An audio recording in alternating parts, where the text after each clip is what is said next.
As expected, S&P Global Ratings has downgraded South Africa's sovereign credit rating to BB plus from a BBB minus. A rating under BBB by S&P is considered junk and, of course, high risk to invest in. Now, the agency cites the recent firing of its internationally respected finance minister, Pravin Gordhan, as posing a risk to fiscal policy.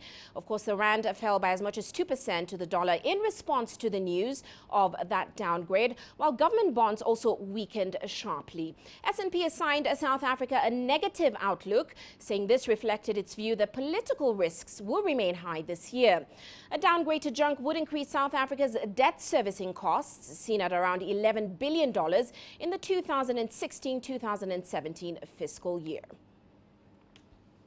Well, Angelo Coppola now joins us in Johannesburg with an update. Of course, Angelo, welcome to the show, as always. Now, this news just came out. S&P has downgraded the country's sovereign credit rating. We expected this.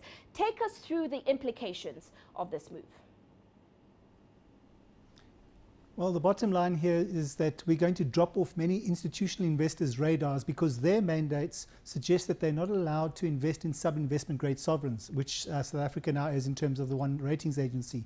That means that foreign direct investment might taper off a bit as those institutional investors wait for the dust to settle, and they'll also be looking at markets that offer returns with manageable risk matrices and more political stability. The bank share prices are probably going to plummet tomorrow, knocking billions off their market cap. We already saw some 80 billion last week. And the banking sector did recover a bit today, and then it's probably going to be a bit of a bloodbath tomorrow because they're automatically downgraded when the sovereign's downgraded. Right. Interest rates are likely to creep up, and that's going to hammer the debt-ridden consumers the hardest. And of course, then there's the cost of borrowing that you've mentioned.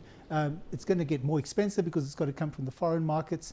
And as it is right now, 10% of the money that SARS announced today that it collected from taxes is going to be used to finance South Africa's debt. And that's just gone up. So there's no good news.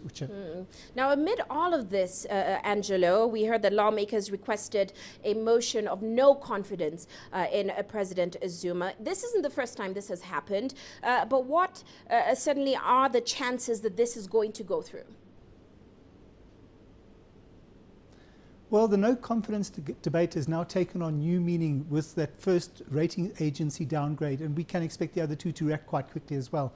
It's likely that the Speaker of the House now has no choice but to recall Parliament sooner rather than later so that they can have that debate. There's no question that the opposition parties and the non-governmental organizations are going to be using this downgrade as a rallying call because the voters of all shapes, sizes and tax brackets are now directly affected by the cabinet reshuffle of last week.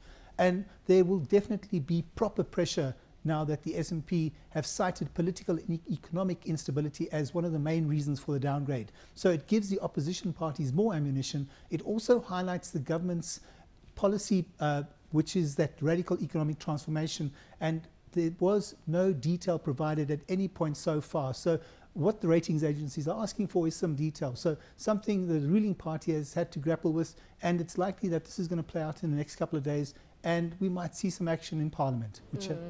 Now, certainly this means more pressure for the new finance minister, Malusi Gigaba.